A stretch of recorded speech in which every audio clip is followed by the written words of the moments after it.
Welcome. Thanks for coming. As you all know, this is the return of the Locust Roundtables. We have a big round of applause.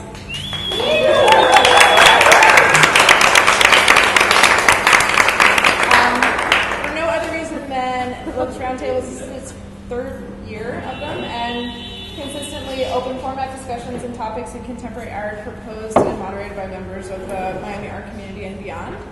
I'm really happy to introduce Olivia Ramos, who is going to be talking about a really interesting project called Work Untitled, which I will let her elaborate upon it, but it's also in the connection of a printed piece, which you'll be able to check out. But what is a little bit different about the roundtables, of course, is that they're open format, and so once Olivia, you're going to get into the topic a little bit, and then afterwards we're going to really discuss it in a very open format manner. So please feel free to speak. And thank you. Thank you. Yeah. So my name is Olivia. I am the co-founder and editor of Work Untitled. Can everyone hear? Should I use the mic? No? You want to try the mic?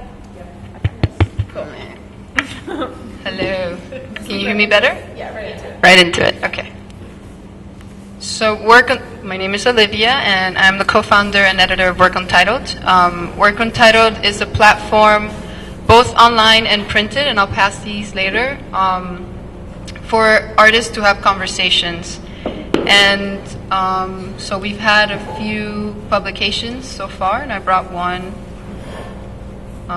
And then the rest is online. We have a monthly publication.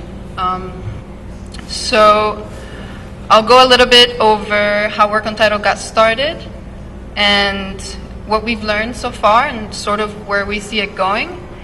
And then I'll open up for discussion because I think it's more interesting to hear sort of, because it's conversations between artists, so I really want to hear feedback on where can potentially this go. Work Untitled got started, was founded by Jose Heriberto Perez and I when we were at Cannonball residencies. And before that, it was a project called Triptych with artists Jeffrey Millett and myself. We did about 9 months, and in the conversation of how this project could expand, we sort of lost the conversation between us. So a year later, I started again with Jose Heriberto, with the plan to sort of phase out, for both of us to phase out and allow artists to just post conversations among themselves. And Jose Heriberto phased out 2 months into it, and I sort of had the responsibility to have these conversations until it further developed. So we've had over 30 artists collaborate, and it's been really amazing. And in that 1 year that we had one amazing conversation in which I was not involved. And this is sort of where we see it going. It's okay, Kenneth.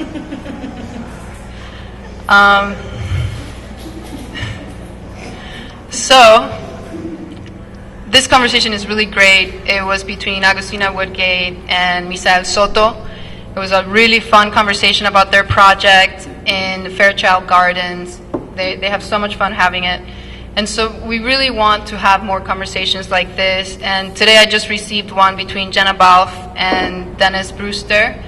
And that will be posted next month with Jacqueline Falcone and Cenice's conversation. So, and we have also the TM Sisters are going to contribute a conversation, Jeannie Lift curators, and Cenice is going to have a bunch of conversations with a lot of people. So we look forward to that, and sort of me just having conversations about my work and not really being so much of a voice, so that there's a large range of experiences in the project. So what we've learned so far, and we learned from criticism, and a lot of the conversations are about critique, but also we do some conversations critiquing the actual project, which would become forewords for the magazines. And there's always this question of why text and not live conversations, why not exhibit the work, why talk about it in the first place. And first of all, there are projects in place right now like Locust and Cannonball that do a really good job at live conversations and artist presentations. And also like the Miami Rail that does really great interviews and text. Excuse me. So we wanted something sort of in between where it was live, but it removed, and this is a conversation with Alexandra Kutchenberg and I about the project. So we wanted to remove the emotional response. So when you do a conversation live, there's this tendency to sort of protect the project or this initial shock from a conversation, and that gets removed when it's over GChat. This is how this is done, and then it allows for intimacy and it's live, but yet there's this sort of peaceful autonomy to the conversation. So they're all over GChat. They're not all over, yeah, all GChat. So it's not like a conversation that's recorded or No. transcribed. No. And it's not edited. Edited as in misspellings. Okay. But there's been conversations where I asked my friend, like, should I post that? And he's like, yeah, it's raw. I don't change the content at all. And then in the question of why talk about art, this conversation sort of brings it up, and this is going to be the third issue, the forward for the third issue. And as Alex says, that when we create art, we're communicating something outside of ourselves to other people, and these conversations help in sort of critique how that gets communicated. And she also says that although artwork needs no explanation, critical and reason is part of this process to create work. So if you're adding to contemporary dialogue, then you should be able to have a conversation about it. And that's really sort of the artists that participate want to have a conversation to see if what they're communicating is actually communicating. And on a personal experience, I did a 5-month series with Jeffrey Millett on my own work, which was really sort of embarrassing and exposing, and I had just started painting. And so Jeffrey and I, since we went to undergrad together, we went to graduate school together at Columbia University, he would pass by my desk and be like, why are you wasting your time doing that? You know where it's heading, you're not learning anything from it. So we continued these conversations, and this happened in painting too. And he was like, why are you producing something that you know what it's going to look like beforehand? You told me this is what you wanted to paint, and this is exactly what you painted. And I'm, really frustrated. He's like, it's all representation, and I'm like, I don't even know what that means. And then he's like, okay, you're moving away from representation, but it needs to be more focused and refined.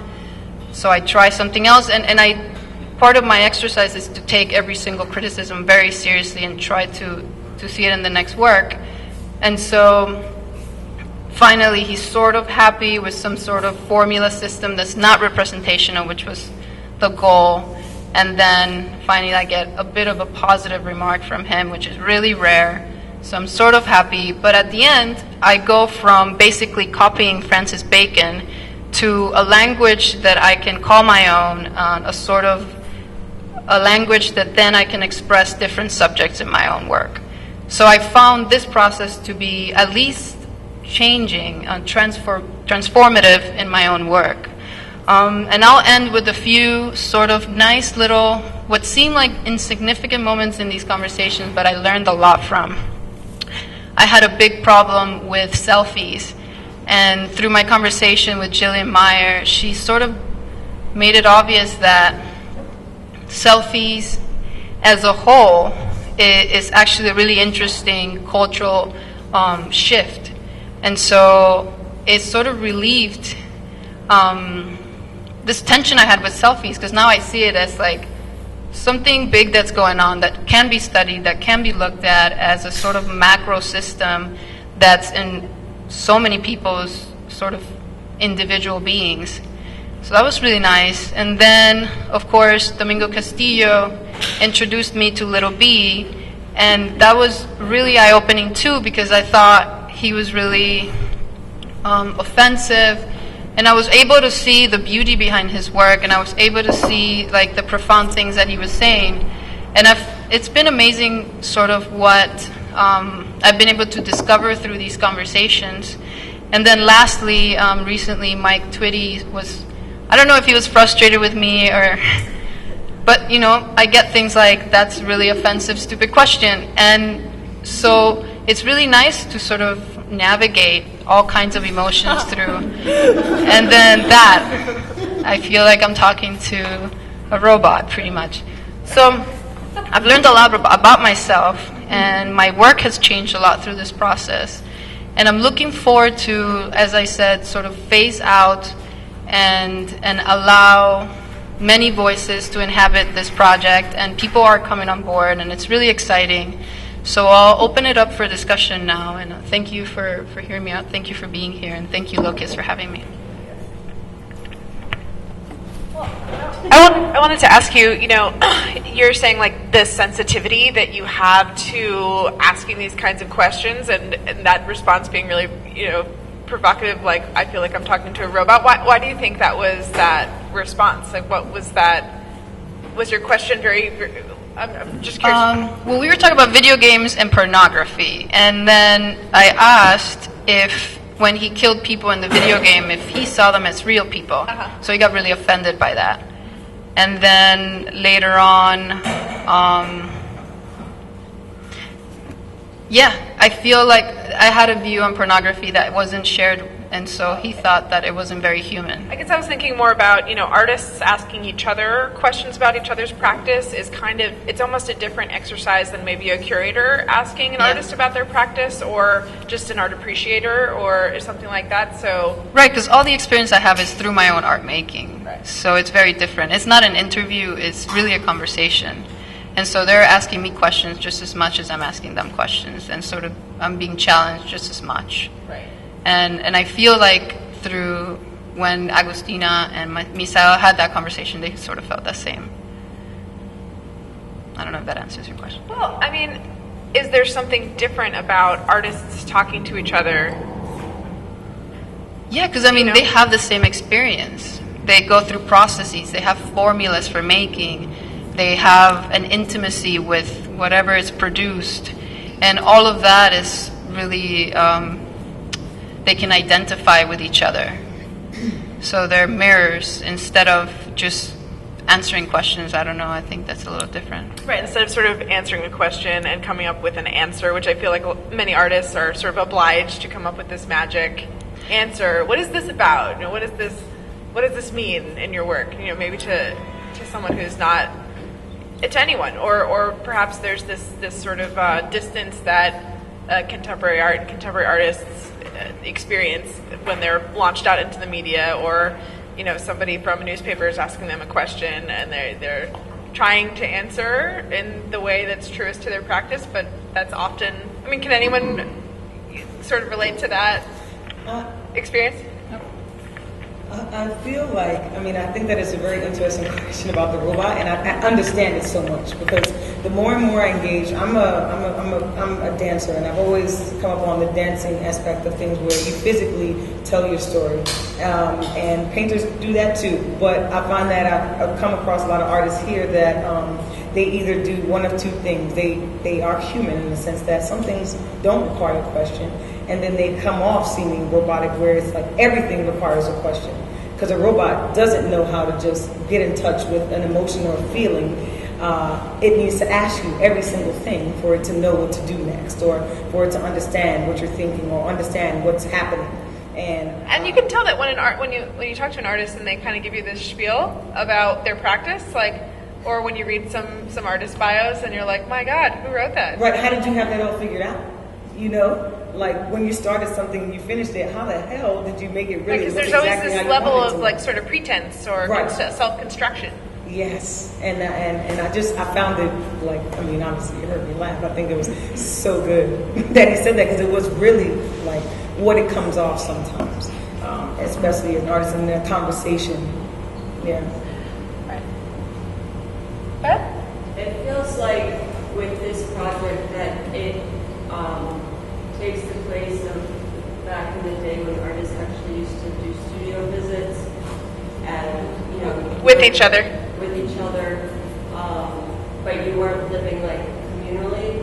Like now a lot of artists, people seem to like to work communally, whereas artists were more spread out. So it was like you would just see somebody, so it'd be like a new experience. The way doing this would be a new experience, but then this also speaks to the desire that we have today for documentation of events.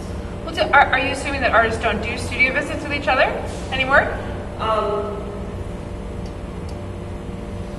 Just this is another way of. This is a different kind of a format. Yeah. It's the 21st century way. Especially someone who may not be in your city or your town or. Right. Like you interviewed somebody in Portland, so you didn't even have to, you know, interface, or you just didn't have to sit down and be within her realm. Yeah. Have A true exchange. yeah. Energetic exchange.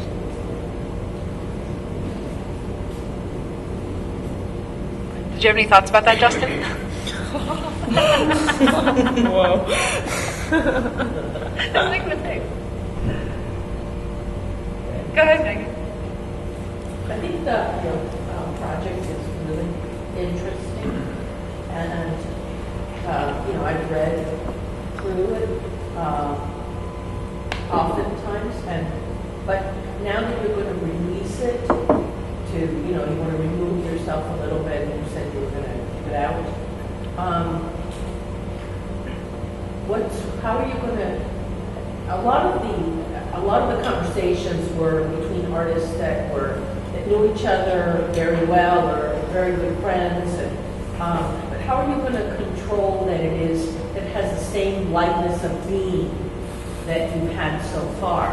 Because you know it's out there, and as your project becomes more well known, then more people, more curators, more museum directors, more collectors will start, you know, reading it, and then artists will become more, let's say, hesitant to just let it all out there.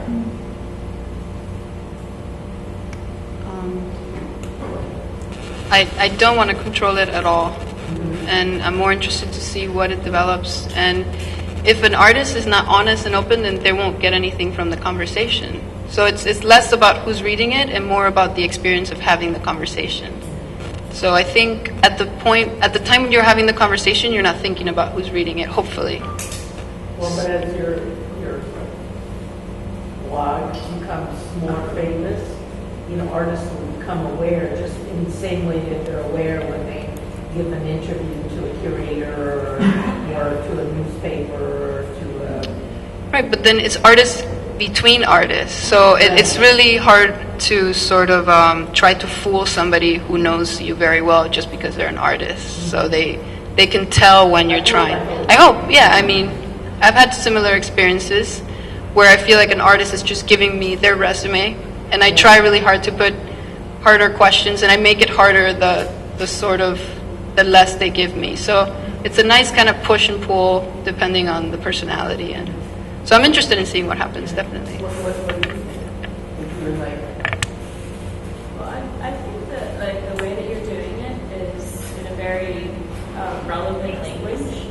It's a form of conversation that everyone is pretty comfortable with now. Texting, G-chatting, here, a little bit of a message here and there. So I think like the form that you're doing the conversation is... The form that you're doing the conversation in is actually very effective for what you're trying to convey or not even bring up. Intimate or candid or something. Yeah. Yeah. Like G-chatting or texting. Right, there's like a level of anonymity or something. Yeah, even though you self-edit, everybody self-edits when they're G-chatting or texting, there is more candor, because you were saying there's like this protective veil of the technology or whatever. It's very personal and friendly already, so I think like people's inhibitions are down. And then you like air all the dirty laundry on the internet. That's what I don't like about texting is that it's edited. Yes. A lot of people instead of just speaking freely to one another. Yeah. Right. Delete. I think that most of the people that you've done this with already, it wouldn't matter who they're talking or who they know is reading it. Like, just based on the fact that so far these are mostly our friends, we all know them. I don't think that any of them would have said something different if they were thinking about like some big museum guy reading it or something. I mean, I think that at least. Well, I guess what you're saying is this a free platform?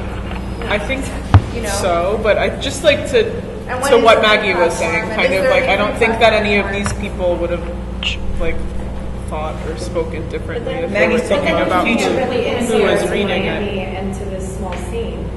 You know I'm what sorry? But then it's kept very insular to Miami and the small scene. If everyone's being played? If everybody, if everybody knows each other, I think the challenge there is branching out. No, Well, of that's course. where it I is just now. mean like based on like hopefully artists in other towns are the same way.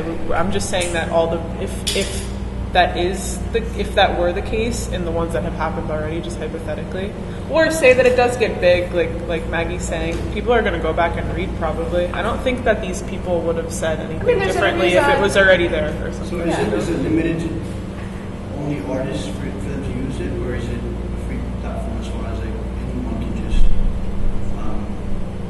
Share. I guess it's like curated in the sense of you're inviting conversations. I've been or- inviting conversations. Yeah. So let's say you had a conversation with somebody else, you would just send it to me, and I would publish it. Hopefully, it's relevant. Right. But yeah, I mean, I think if It's the not like- subject is more or less about making art, then it's relevant. I'd just like to thank you for inviting me to participate in this project. And it came at a point in my existence where I think it really was helpful in terms of me kind of figuring a lot of things out and just kind of moving along with it. And I'd like to say very loud and clear that all this kind of chatter that's happening around the fringes of this work Untitled is really kind of annoying. I'll be honest with you. It's like, if you just focus your attention and look at what this, just observe, just like use the simple, action of observation and start to recognize that the core of this this project, this kind of making some sort of core within its own right is really ultimately just it's a conversation that doesn't always happen in the world that we exist in today. It's often limited and coddled by all sorts of restraints, and people often just, I think, automatically just choose not to speak in certain ways purely because they're afraid of their own survival. At least that's been my experience of just feeling this experience on this planet. As artists, like in As a human being, I mean, sometimes I think it's just unfortunate that I'm an artist because the market is just so kind of sickening. But I don't know. It's just like, really, how many people really kind of get up in the morning and ask themselves what their existence is about? This is a conversation that can be had. It often isn't. And one thing that I enjoy with my conversation with Olivia is that we just kind of like, no holds barred. It's like, let's get deep, let's get heavy, let's get personal, and why not? What's to be fearful of, right?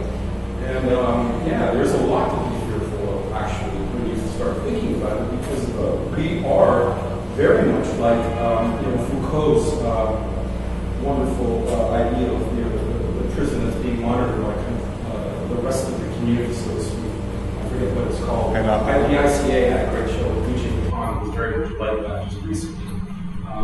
Panopticon. Yeah, there you go. Thank you. Anyways, what I would like to experience here tonight is how people really kind of feel about honest exchange of conversation that's really kind of heartfelt and meaningful, and not afraid to kind of speak out or maybe even offend somebody. Of course, I think when one speaks, you should be aware of that and try not to be malicious, no doubt. But often, I'm rather frustrated. But I think for me now, this is a really amazing outlet. It's also a great tool to literally learn how to write. in a way where you can actually express yourself without people suddenly engaged. I guess I'm sure I'll have more to say in a bit than anybody else responds to that. I agree with you, Samantha. The vulnerability that's put out there, Olivia just created a platform to be completely vulnerable, and I think she just like took it right back to being genuine, and she was the right way to do it. I think it's working successfully, but I just agree with you. I think it makes sense. But I think the reason why we're vulnerable in this setting is because of trust in being in Olivia's hands. Trusting her as the person who's creating this project. I mean, I did it and I felt scared while I was doing it. And I was like, oh my God, I don't want people, like I like to hide a lot, you know. I don't really like about things that now I'm ending up like the conversation. Like, well, as an art maker, or is this about kind of a hesitation to share your practice because that is something? Just what's beneath the practice, not just the creating of it, but what the impetus that where it comes from. Things that lurk in the back of your mind that you pretend like you're not there, and but they come out in your work. And she, in her hands, I felt like we could move in that direction. Like we were going in a way that I was like, oh no, and then I was seeing things about myself, and it was really, I was uncomfortable, and then it was over, and I was like, that's it. Is discomfort an important part of being an artist? It's not, it happens to I don't know an artist who doesn't experience it. What she just described reminds me of therapy, where you're like so nervous the first couple times you go to therapy. I mean, so I've heard. And then and you like don't want to tell this stranger all of your deep, dark secrets that are super fucked up and disgusting. And then you finally spit it out, and then the hour's up or whatever, and you're like, I have so many more fucked up, disgusting things to tell you about myself that I really need to tell somebody. But are we talking about criticality, or are we talking about a diaristic therapeutic process? Because I think there's definitely something about therapeutic about this, though, and like just to change the subject a little bit. Not that I mean to, but that's where it went in my brain. Okay. It's just where it went for me. Like probably most of the more involved conversations I've had with people have been on GChat or some platform like that, And it is because you can, I don't want to use the word passively because I feel like I'm engaged when I have a conversation that's important with somebody, even if it's on the computer, but there are other things going on around you. You don't have to have it in a corner of a bar where there's all these other things going on, and I don't think that I'm fact checking when I'm doing it or anything. Do you have to have an element of anonymity to be honest or free? I think that's very dependent on the personality. I don't think there's many things that I would type to somebody that I wouldn't say to them, but that's the person that I'm talking to. You're comfortable. That's just me, though. I think that all of this varies from. How does that relate to criticality in terms of people's practice? Is it hard for people to admit that they're stuck with their work, or that they? I think that's just such a personality trait. It depends on the person. Sinisa would say if he's stuck, maybe somebody else wouldn't. Right. It's just sometimes it's hard to admit, no matter where you're talking about it. But obviously, it's important. Right, it's good to admit it if you are, because perhaps your peer can help you figure it out. I can't hear. She's just talking about admitting whether you're stuck or not in your practice, and I think that's most of these questions. Yes, this platform lets you perhaps be more open than in person, depending on the personality, because there's something about chatting that we're all sort of around the same age for the most part. Where we grew up chatting a lot. Not grew up, but in the past few years at least. Right. And we're open in the same way that we all do it, right? But now, like, what are we getting from reading other people's chats? Olivia, how do you go It's about the entertaining. questions you're asking? Voyeurism. Yeah, voyeurism. Yes, big. Totally. Yeah. Like porn. But I mean, I know people that used to record their studio visits, and then so they wouldn't miss anything. Like if you're taking notes or something like that, you can go back and record it and or review it, and it helps you. But then, like, I guess you hope you read someone's sort of like back and forth conversation that's similar to yours, and then that might help you in your practice, or you get to learn a little bit more about your practice. At the end of the day, it's just self-serving.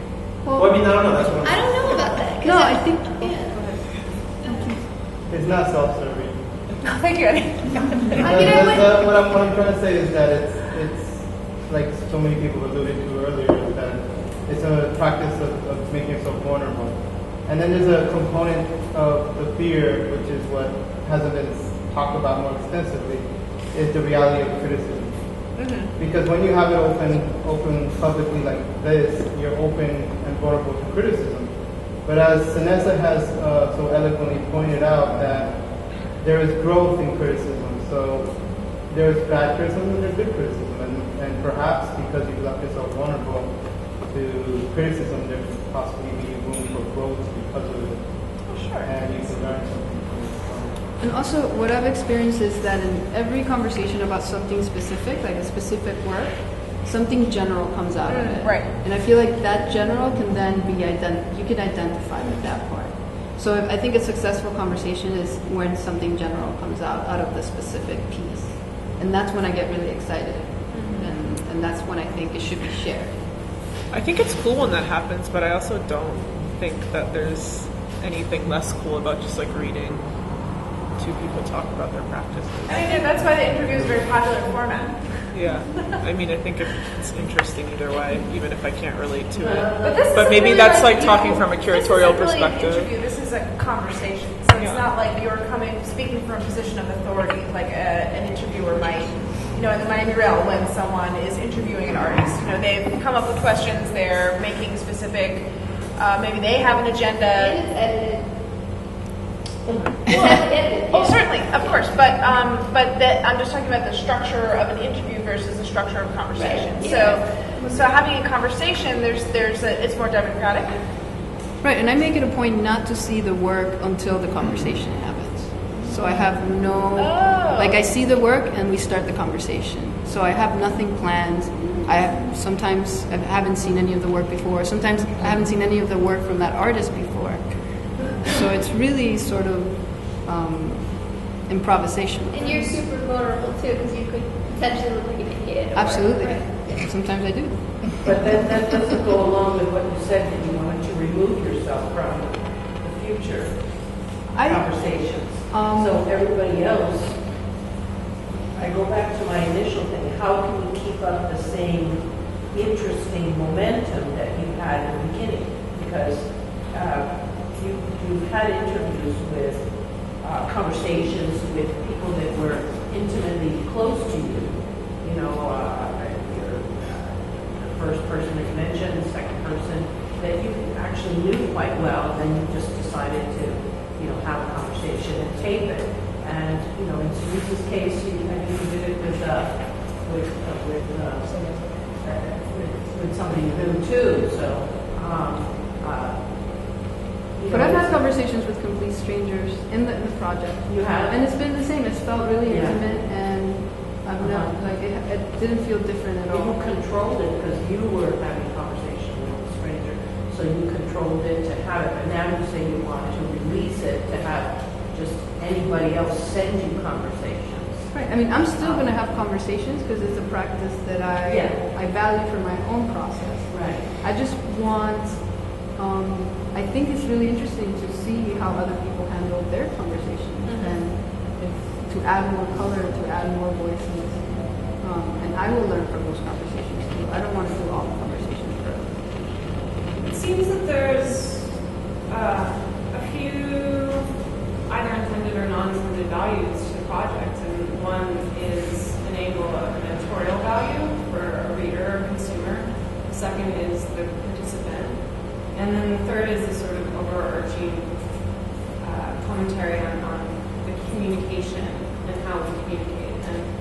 having had dialogues with you on the project itself, and my opinion of it shifting as I became more engaged with it, I can say now that I really feel that the value lies in using this form of communication as an artist to discuss your work, because it removes, like we talked about, that inherent response that happens when you're communicating in reality, which is sort of the virtue of real life communication, and the reason why I feel like communicating over text is flawed most of the time, except for in this case when you're trying to focus on your practice and your work and your ideas. It allows you to sort of live in your head and communicate objectively, as opposed to responding to someone who you might have a relationship with or not.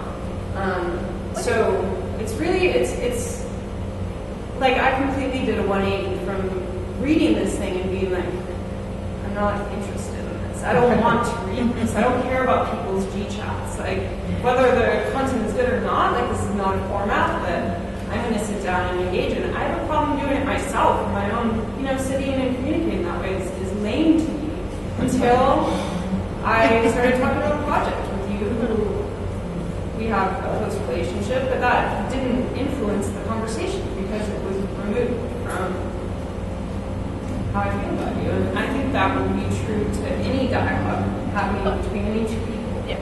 I think what you're talking about is, dialogue-based anything, dialogue-based programming, dialogue-based tools, things that we're using. I mean, there's, something that people call the educational turn in curating, which is just about, or art processes, where it's just about talking to each other in public formats. I mean, there's all this interest in simply talking and what it is that talking and exchanging dialogue means and is, whether or not it's productive, whether or not it's, getting towards something. Simply having a format or forum to talk is really crucial.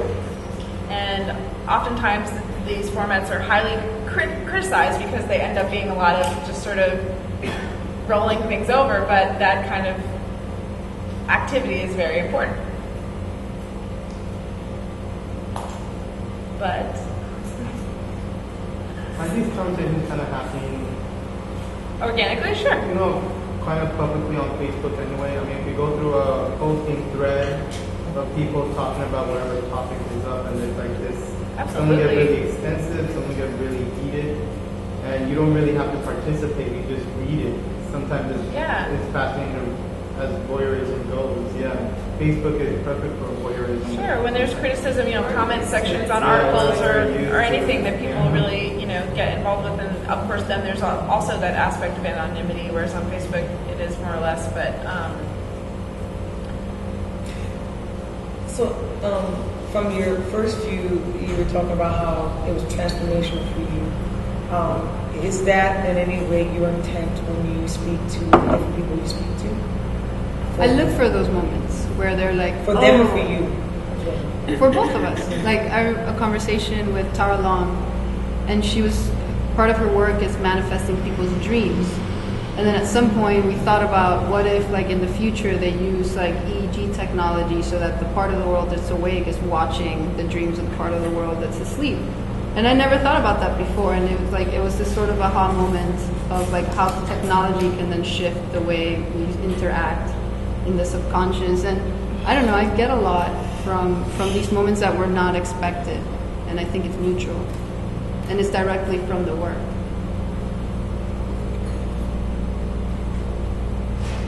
Does your selection process for artists in the future end up turning into like algorithms and programming? Like, you're also interested in personal work? Absolutely. I'm curious about that. I think it'll be interesting once a lot of artists do several conversations, like 9 or 10, however many, to show the progress of their work. Sort of just like I did with mine, to see how the work has changed. That could be interesting, for sure. But I want more artists to participate more often so that can happen.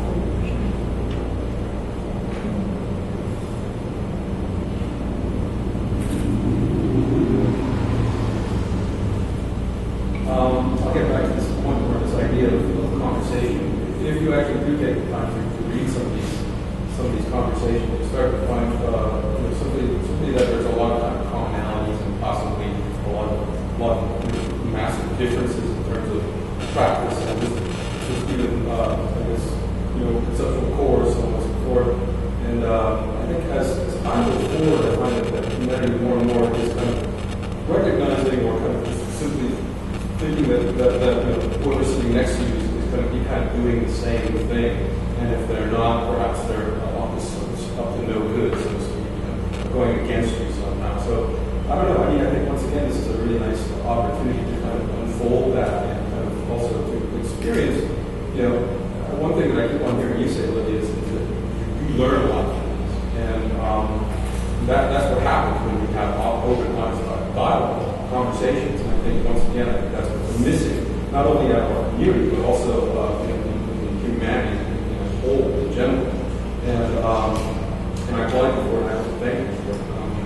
And a kind of earnestness too, like a. It's a massive learning curve for me. I've got a list of people that I want to have conversations with, people I don't know, and people that I haven't seen in like years. And this is the perfect opportunity to engage with them. And I mean, it never occurred to me just to do it on my own. But I think that's the nice thing too. This is a nice catalyst for such a moment to occur. So thank you. Thank you very, very much. It's sort of taking us back to having intentional conversations with a meeting, like versus the surfacey things that continuously happen. I think it's dope. Yeah. This is really cool. I have one question about the zine in relation to the website. So, kind of why those two formats, or how they relate to each other? Are they the same? Like, is that an effort to create a more permanent record, doing it in print, or what? Yeah, the way I think it's described is in case of internet debilitating infrastructure or collapse. So the only difference, and I'll pass these around, the only difference is that there's a foreword critiquing the actual project, and then there's a secret conversation that is not online. What's the purpose for that? Just for fun. And then, I mean, it's nice. I mean, I'm still sort of in love with books and the actual like printing, so it's nice to be able to do both. But other than that, it's really the same because it's a really easy process.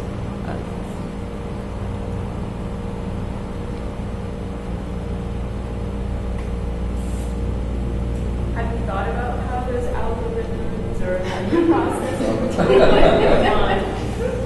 Like artconversationmatch.com. That's so good. You two should have an art conversation. Do you find that there's a kind of a question that kind of like Nissa is saying, like breaks through some kind of moment where we're just talking about our CV, and then the next moment where you're actually having a real conversation? Are there? So I guess that's really what the root of criticality is. It depends on the project. Yeah, it depends on the project. Yeah, but it's really the point. The point of it really sort of is to unearth these very interesting bits of information that either come that I just are general in a way. So sort of discovering the bigger ideas behind why someone might be making art and why someone else might be making art, and then understanding those two things. But of course, there's that level where things are on the surface, and then suddenly they might open up into some kind of more authentic conversation. It's hard to get there. Right. I mean, I think when you ask an artist, like, what was your intention, rather than what was the result of the piece, then it gets a little bit deeper. And did your intention manifest in that result? Is there some, discrepancies within that? And I think that sort of is a black hole, and it can lead to so many places. Yeah. Well, did you start doing this to fill some kind of a void where there was a lack of this kind of critical dialogue? Yeah, I mean, I was used to in graduate school, that's all we did. Right. I mean, it was just brutal. So when I left that and I had no conversation, Jeff Millett and I just kept doing that over GChat. And I thought it was just crucial to my progress as I was continuing to work. Yeah. And do you feel like it's important that artists are dealing with them, when anyone is putting their work out there for any particular reason, and people are just kind of like, okay, sure, not asking those questions, or is there? Obviously, we care that the work that is being exhibited around us is good and is being thoughtfully discussed as an art community. But I guess historically for Miami, there's been a real, we've had a huge change in that over the past 15 years or so, and the need to kind of fill that void. Yeah, I think it's good for artists to be accountable for what they're putting out there.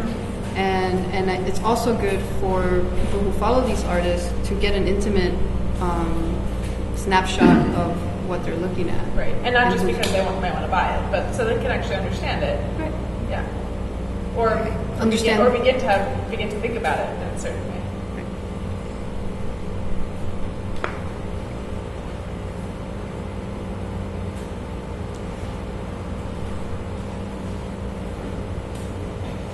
I mean, what is it that happens in a studio visit that is like a productive experience? An aha moment. Pardon? Hopefully, if you're lucky, an aha moment. Not what? An aha moment if An you're aha lucky. moment. A realization. If not, then it's like, cool, that person came to my studio. Because there's like a certain degree of sort of Nice. sales pitch where someone is like trying to explain their work to you, and it's not necessary to literally sell it, but Right, yeah, no. I guess not literally, but yes. yeah. To help somebody understand, I guess, is another way of selling something, whether you're selling it or not. Whether, yeah. Fiscal exchange happens or not. Yeah. There are so many more platforms for criticality now in Miami. Are we all sick of it? No, I could use more. I missed that. Are we sick of what? Are we all sick of it? Have we had enough? Platforms for criticality? Are we? For criticality? Where are they? Well, there's one right there. Okay. And there's one right here. Okay, that's two. That's two. And what else? I mean, where are the other important places that I mean, Where you could really actually speak out honestly. That's what I keep on coming back to. I mean, like a true dialogue, a true conversation, where it's not about whether or not you got paid or rent or anything like that. Because those things affect you. They affect your language. They affect your view on things. you're trying to fashion yourself into a certain kind of artist that. I'm not sure what we're getting at, but I like the idea of confronting your own programming, and then having to kind of deal with it. I mean, I don't know how many people in this room do that on a daily basis. Oh. I'd like to see a show of hands because it's really quiet in here. Honestly, it's really quiet. Yeah. I mean, this place should be like kicking. I mean, like I used to drink like 4 months ago. I'd come in here and drink as much as I could, and just talk shit. Yeah, then you would walk out in the middle of it. Let me pose a different question. So Andrew Horton, I'm going to put you on the spot. Because Andrew ran a program right here at Locust Projects last summer, which was called Meta Gallery. I'm sure many of you know about it. And Meta Gallery was a project for Lab MFA, which Andrew hosted something like 18 openings within the span of a month and a half. 18 different projects inside of that project room. He built a gallery inside of that project gallery and ran it independently. And what was interesting about that is that because you had 18 openings, which is something like 2 or 3 a week, there was sometimes there were attendance rates of 0. Sometimes there were experiences where the people who showed up simply showed up to have a beer. Sometimes people just wanted to show up so they could see each other and chat about whatever else. And then there was that interesting moment where we asked ourselves, why are we out at art opening? What are we doing here? Are we here to discuss art? Are we here because we care about art? Are we here being social? Are we here because there's nothing else to do? Or and it pushed some kind of selectivity where now we are choosing how we spend our time in cultural. Yeah, for sure. I mean, one of the things with it too, for me at least, was almost, I don't know, like it's kind of parallels to sort of like the element of like conversation between the artist and myself, and sort of like us working through things, kind of just spending a couple days like working through like the process of developing like work or developing a show, that was sort of the premise for how I selected. It's just come in here with something sort of half baked that you weren't sure about, and really start to get this dialogue between the two of us on a product and whatever audience we had. And I was really interested in the idea of just like an audience meeting. Even if an audience was like 5 people, it was like 5 people, the artists would just kind of having a small Having gathering. like a small but authentic experience. Yeah, and you know, it could be a social thing. It's cool. It's just like it's small. It's like everything's kind of okay with specific ideas. Well, was there any, I guess the question is, we talked about this, was there any qualifier about whether the work was good or not? I mean, I think that's one of those things that was really an afterthought. This was really interesting that was like not super important. Yeah, I think it was the process and the development of ideas and the conversations that sort of came about. It was like whether we can like I said, in most cases the artists didn't even know what the final product was until we like stood back and showed up in front of the thing. And like they said, it's done and we feel good about it, or was it just a this is what we're going to do this time. Right. Yeah, but I mean I think it was just this process of looking at it critically through development of it. But there was no criticality, really. It was just like, let's get it up. And this is not a criticism to your project, but it was just, I mean, there's one thing about production, there's another thing about a critical platform. It was sort of about keeping them like intertwined. Because then I did the meta gallery a second time.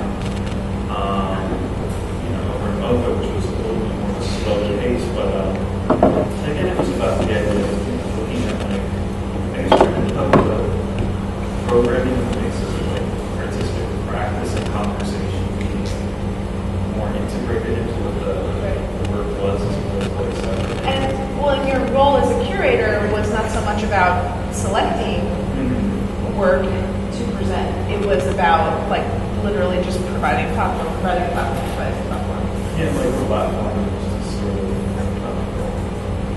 interaction between myself and an artist. I think it was a really big part of it. Just like, but it was just like I was kind of there with this person, sort of a mix of, and sort of take on a very loose set of standards without like trying to get too much into it. But I think that whole interaction was really just throwing both of us into this interaction with each other. It's very similar to I think there's definitely a parallel to it, like rather than having a next conversation, but it's like it's the exhibition that came out of then the conversations that came out of it. Just sort of embracing the process as the end all be all of the effort. One thing I'm kind of curious about, I keep on parking on this conversation, and I'm not quite sure why. Maybe somebody over there can help me out. I mean, what's the point of having a conversation? You know, what is the point? I can help you. I would love to hear your I didn't know anything about this. I came just to see the capital with the city Olivia. 3 minutes because of everything that you do, I think is brilliant, and this is very, very brilliant. And especially because you open my eyes. This is the AA for artists. It's a very therapeutic. This is very therapeutic. Okay? As a matter of fact, it is very scalable because when they talk about vulnerability, first of all, I'm a recovered alcoholic, I'm an expert in alcoholism, so I know exactly what it is. So I noticed that vulnerability, it is when the people start talking, and talking is the only way to heal. You was going to say how? You start to heal. If you start to heal, you create more conversation. healing. Healing. Well, this is where you're at, and I understand. I respect your point of view, no doubt, because I struggle with substance abuse on a regular basis. But beyond that, the way I feel is conversation is necessary. I mean, it opens up questions, and that's how you solve problems. And if you often, and I do have a problem with AA, by the way, or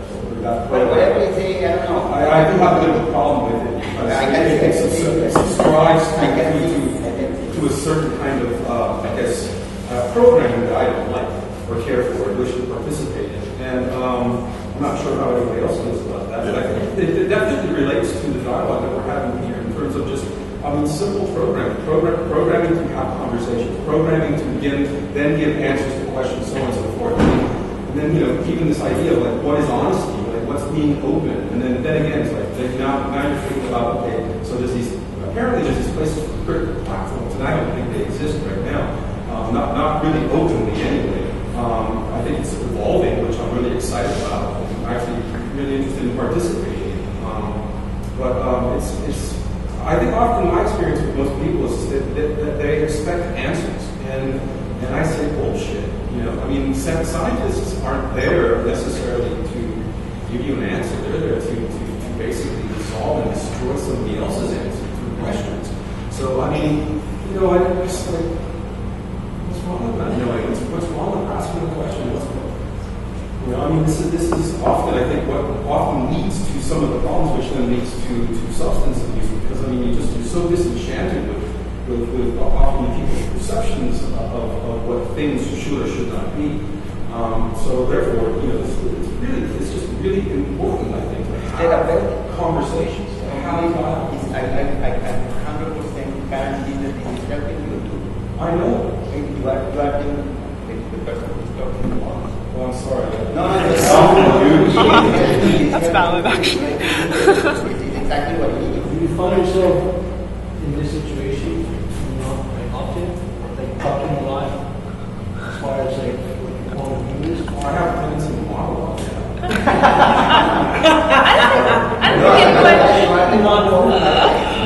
My question is for you and ask questions of others for your own curiosity. That's how I learn. I think I learned through books. I'm pretty sure I do. I'm a pretty hardcore warrior, and at times I can be expeditious. But I think I prefer the latter. And in this project that was set up, I know that it's sort of... It arrived at a perfect time in my existence. This is, for me, it's very therapeutic because this can help more people.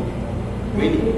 It can help everybody because the people are afraid to talk and express themselves all the time, especially artists that we all have inside of art. We are artists, and artists are from emotions, and emotions are reflected, and they don't talk, and they don't express themselves.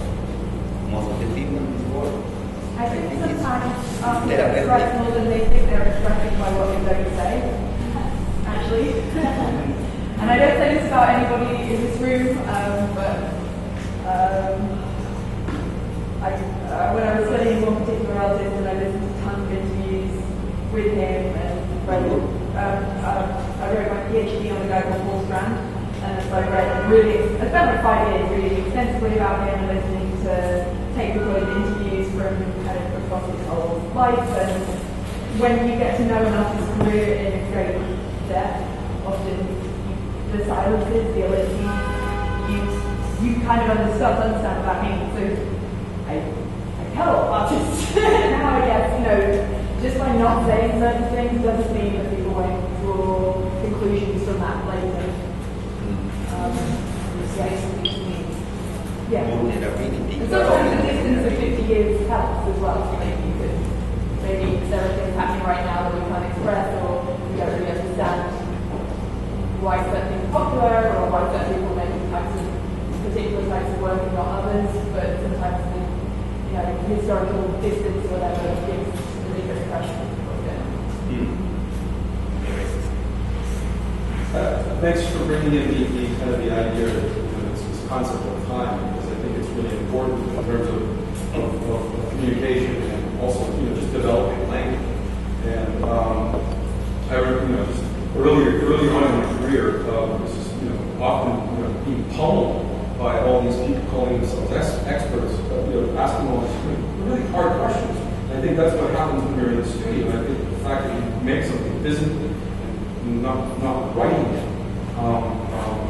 is your maker. You want to kind of create another language. And then often I find asking those hard questions earlier on is it's good as hell that you should do it about when you expect someone to have like a solid answer that's going to hold true to 100 years from now. I mean, it's kind of insane. I mean, I can within 5 minutes I can changed my mind like 5 times. I'm okay with that. Most people that I talk to are not. Even catch it. But Isn't that called open-mindedness, I guess? Open to your own conversation in your head. Yeah, well, I spend a lot of time alone. I mean, that's what happens. Maybe fortunate. Someone else. I want to shift the conversation just quickly in a business aspect.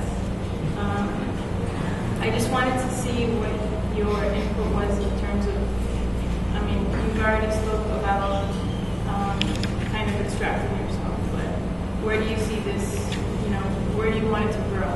Because from my standpoint, I'm not an artist, I have more of a business background, but every market has a community. So the way I see this is it's niche, community. So its niche market here is artists and its fans. So I overheard somebody else saying like, I'm not going to read, an hour's worth of somebody's Jeep chat. That's my fault.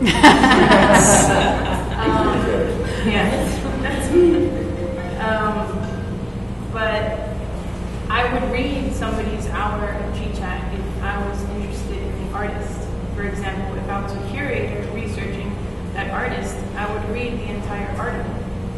So it has a lot of value to it. You just have to focus on where you're distributing its assets. I don't fully think this is a therapeutic platform for people just to talk about their miseries. I do think there's a lot of value to each conversation in terms of whoever's researching about that person, or in general, we all have conversations to connect. And when you're trying to connect with somebody, you're trying to unveil whatever they're, fearful of speaking out, or et cetera, et cetera. And in that, there's a deep truth that is very valuable to different people. Yeah, but anyway, you just say something important. It's not that the artist expressing what he's feeling in the painting. It's not what he's expressing. Yeah, absolutely. So but it's not therapeutic to paint? Yeah, absolutely. I'm not saying that this is not. No, I'm not contradicting, but yes, it's everything therapeutic. So if you know about the art, Not necessarily. you can really choose better your artist when you know his feelings. Exactly. That's why the platform needs It's to. very important. It's very incredible. Well, what about if the platform was unemotional? This is about objective dialogue. I mean, then you would be reading somebody's resume, and nobody wants to read anyone's resume. That's why you have. It's about objective dialogue in the sense that this is not about, I feel this about this, but it is about, reaching some kind of academic discourse that is not about, this is how I feel and I paint and I made this because I had this emotional experience, etc. Right. It's about reaching a higher degree of academic discourse for the purposes of, intrinsic value and academic value, and I mean that's sort of my perspective, but. Like the first sort of scholastic or scholarly person, I guess, was Thomas Aquinas, and basically since Thomas Aquinas gets most academic discourse is basically disguised autobiography. So it's not, I don't know, I don't really see. It's mostly what Heidegger would call angle chatter. I think this conversation here would be more like what he would term as actual real thinking. So I should like that. Creating theory, Yeah. hopefully create more theories that are more developed after massive conversation happens. Right, things that don't just reinforce whatever the status quo is, which is usually what academic discourse usually does. So, to your point, you're saying, right, this is offering a value, and what is that value? And it's not therapy, it is something else. Right. In its moment, it could be therapeutic for the artist. Sure. Right. But as an outsider, right, the person doesn't care about that therapy. It cares about its text. Exactly. What you're receiving from it. Exactly. Which is a very important critique on many artist practices. Right. And I don't think there's a lot of platforms that connect artists. So perhaps if you were more systematic into how to dilute, like how to extract yourself from it is to organize it better in order for people to connect with each other and ask those questions that you want them to ask each other. That's actually what I'm curious about. Not exactly. Not controlling the conversation, but trying to figure out how, I don't know. Well, how to make it successful on an editorial level, as a read, to a reader, to a potential reader, as opposed to as a process or a participatory project. Because from my experience, it was very successful as a participatory project, and as a reader, the only thing that, because I've thought about this a lot, like how do you make people want to read this? How do you make this thing successful as a piece in itself outside of the process of participating in it? And what I thought of was, simply formatting an editorial strategy, and then B would be just obviously having selected content that people would be. It's all like kind of gross marketing ploy type stuff. Well, I mean, but in a sense, like this is not a neoliberal product. Like this is not something you're hoping to monetize. This is not something. This is an intrinsic value sort of or an academic tool, but it's not like we're trying to print. Well, we're printing books, I guess. I guess that's the question. Is it? Well, that's what I mean. It seems to hover between the two. So, and not that she even has. There even needs to be intent for it. But I'm wondering where you feel it's the most meaningful in your experience. Well, I think up to now it's been participating. For sure. And you bring up a lot of good points that I haven't thought about yet. And we can talk about that later. One thing I do like about it, if you haven't really thought about it, you haven't really kind of said, well, this is what it's going to be, and this is how much you're going to sell it for, and these pages will be allotted for advertising and so on and so forth. It's in its own right, it is kind of an art form. That's the way I understand it. They're open, honest kind of conversations, questions. And, there is no result in it. And I don't think there should be. A lot of people feel that art should be that way, and I think that's just insane.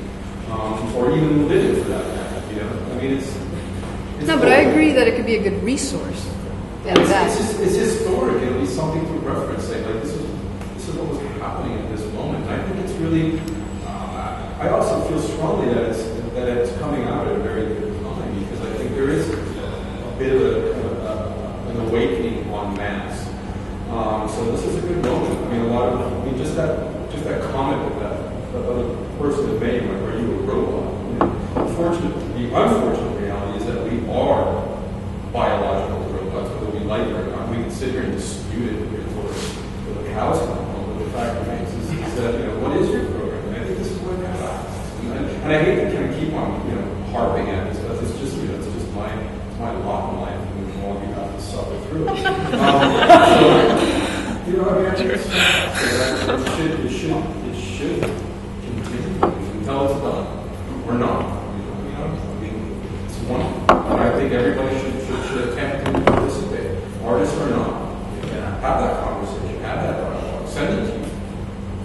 Right, like I agree, 100. And like all conversations, they keep going on and on and on, right? Like you started this conversation, I'm pretty sure this conversation you've had in different ways with different people. Whenever we talk about artists' work, I get with Jackie and I talk about it. We have a conversation with DJ, we talk, like these conversations go on and on and on. This is hypothetical, right? But is there any way for people to discuss the conversations that already started in this?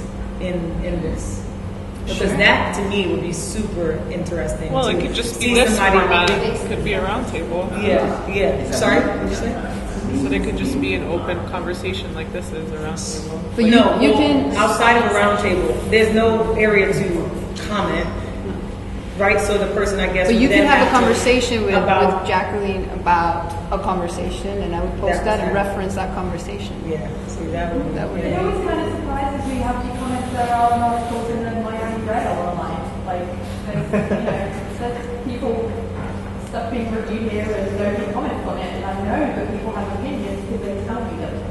That's due to politics. That's due to marketing. But it's kind of private.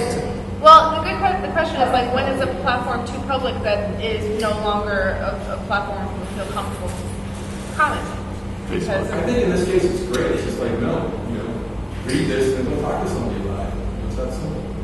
I mean, often those comment sections on social media, it's just like, I feel like someone's sticking 1,000 pins in it. It's just like these these open mouth knuckle draggers, commenting on things they're just prescribed, sound bites. Keyboard You've heard it before. Okay, that person watches Fox. I mean, it's just, have a conversation with someone that has a pulse. What's wrong with denying, them that quote unquote, I agree. 21st century privilege? You don't need to do a Yelp, well, Yelp reviews for contemporary art are very interesting. That's actually a wild format. I mean, there are definitely people who have dealt with this in a very interesting way. The Yelp review is like a very democratic, interesting place. It's kind of great. Not only for everyone, but specifically for contemporary art critics and artists. So there's something about that freedom that we don't have inside of the realm of art criticism sometimes. Well, it's like the whole idea of Yelp of giving art stars is just totally ridiculous. It's like, how does that even meaningful at all? It's say just 1 star, it's just 2 star. Sure. Well, because you have that, you actually there's deal a with that review very on it. concrete criteria of whatever, It's like, why do you even have to quantize it? You should. And just I felt like Brian Jordan-Power had that very, he was doing 100 Braithwaite's done a bunch of Yelp reviews for contemporary art exhibitions at, relevant institutions. It's wild. It's wild.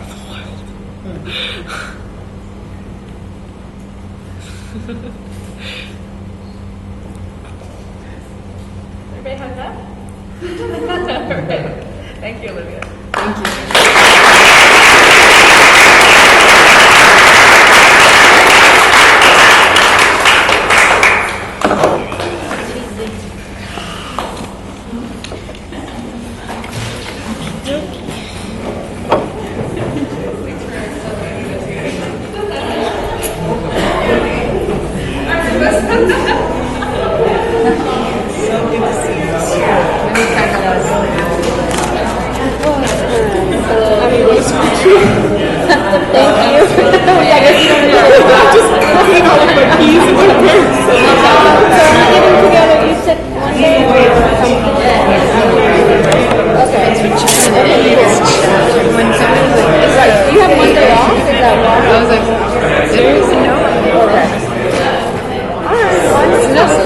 Besito. Let's get the foot.